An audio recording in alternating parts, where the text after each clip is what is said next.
Hi, this is Kendra from Pencil and Pigment, and today is my second video for my No Buy Art Supply 2022 series.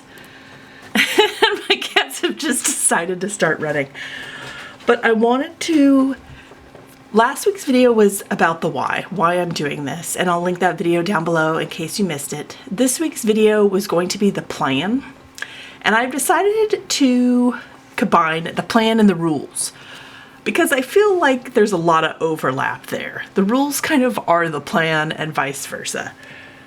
So today, I'm going to lay out the rules that I have been slowly gathering and combining over the past couple weeks and really thoughtfully trying to reflect on what it means to actually do a no-buy and what the possible loopholes might be. Like, I really tried to be thoughtful and think of everything. And I know I haven't thought of everything, and if new rules pop up or I have realized I've forgotten something, I'll mention it in another video. I'll bring it up. I'll definitely come back and revisit this list, because if it's something that's a loophole for me, it might be a loophole for you if you decide to do a no-buy as well. And your no-buy doesn't even have to be about art supplies. It could be about something else.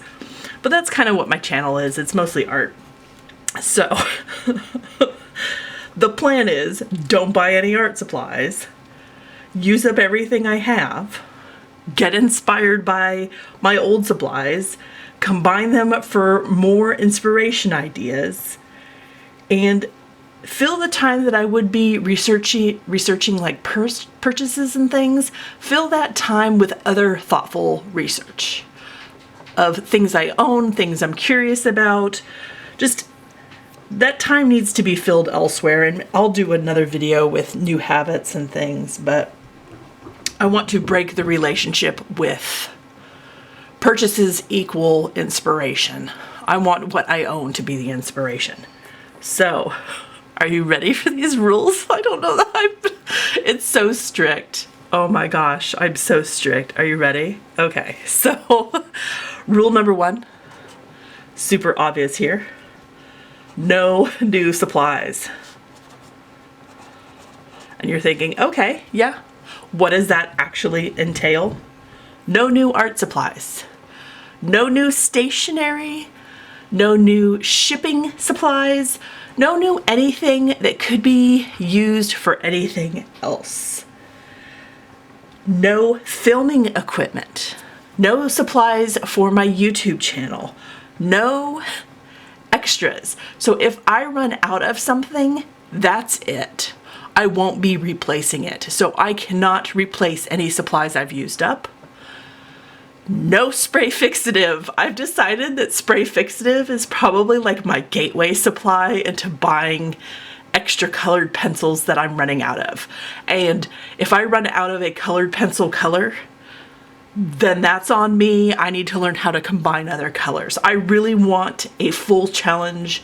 I really want to push the boundaries of my imagination. And if I run out of all purples or I run out of all blues, then so be it. I will have to either explore my mixed media self or move on from it, and everything blue is now orange. And we're gonna have the year of orange. So, no new supplies under any circumstance. The second one, no gifts. I cannot ask for art supplies for my birthday, Christmas. Those are kind of the same thing, which is why I word it that way. I cannot ask for art supplies for wedding anniversary, under any circumstance. I cannot go around the house mumbling to myself, wow, I really wish I had this type of, something under my breath so my husband hears it so he buys it for me as a subtle hint. Like, no, his money is my money. That's how that works. If he's buying it, I'm buying it.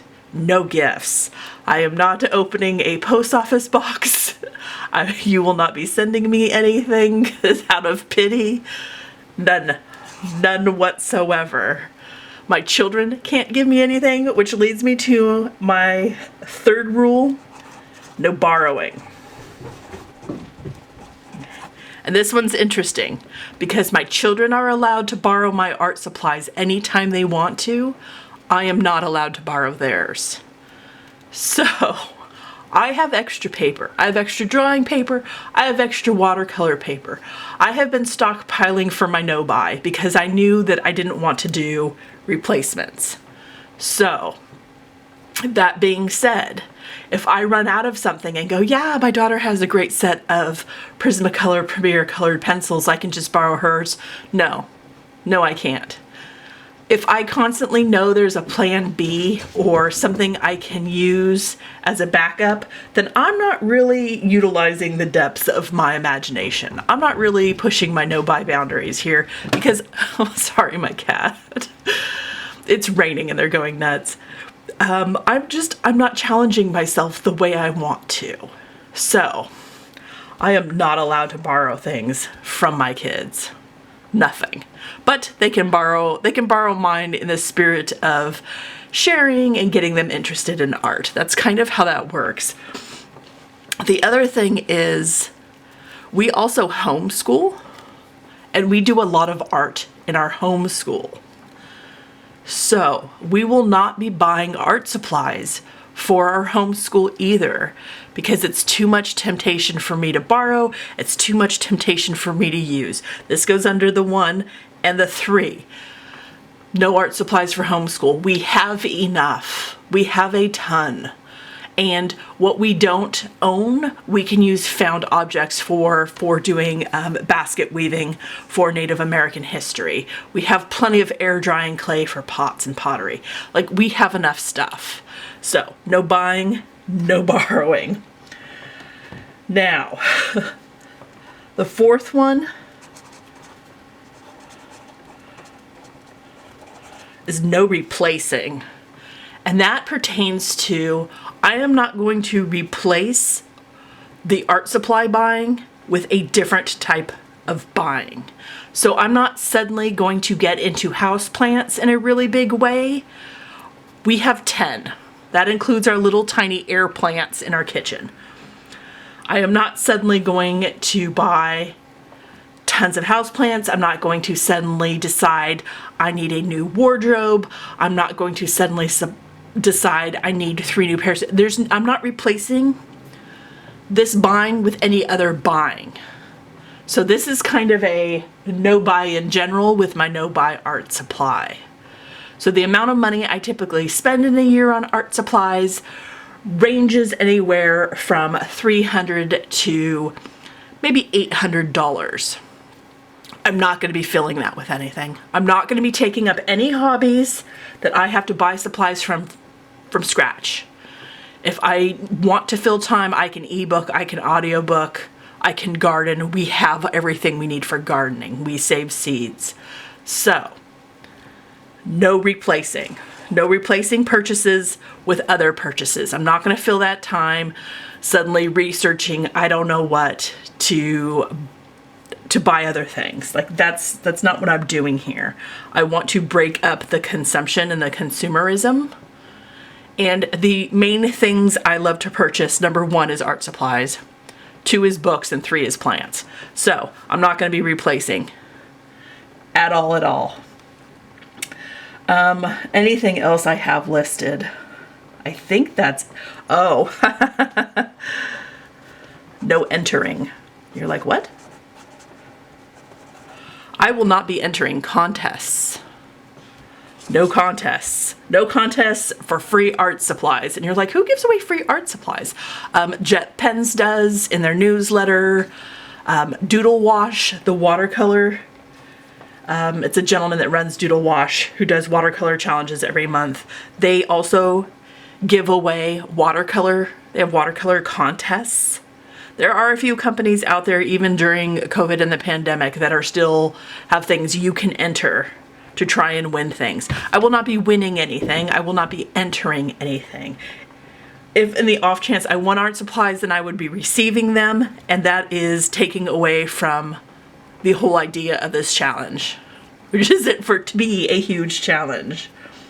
So, no more contests. And next week next Sunday, I will be doing my temptations video and explaining the process behind how I am reducing temptations. And I've already begun the process for all of this. This isn't a thing where I want to sort of cold turkey no buy or yo-yo diet, like any of those sort of associations. I want this to be a gentle entering into, so it's something I can stick with as a long-term habit. So I'm already doing most of these things anyway. So come January 1st, this isn't going to be a shock to me. January 1st is just going to be January 1st. It's not going to be something crazy that, I don't know, where I feel like I've uprooted my whole life and I'm now going without. It's just not going to feel that way. So that's going to mean a little bit of less social media. You won't see that on your end. I will still upload videos 6 days a week, and I will still upload to my Instagram every day. But on my end, there will be less social media, just to help out with all these things. So I hope these rules sort of helped you in some way. If another rule pops up, I will add it to this list and explain it as to why and how it came about. But that is all for now. So next Sunday, temptations, and there are a few, folks. And tomorrow I'm doing my planning week of videos. So I will talk to you all tomorrow, and I hope you have a great day. Bye.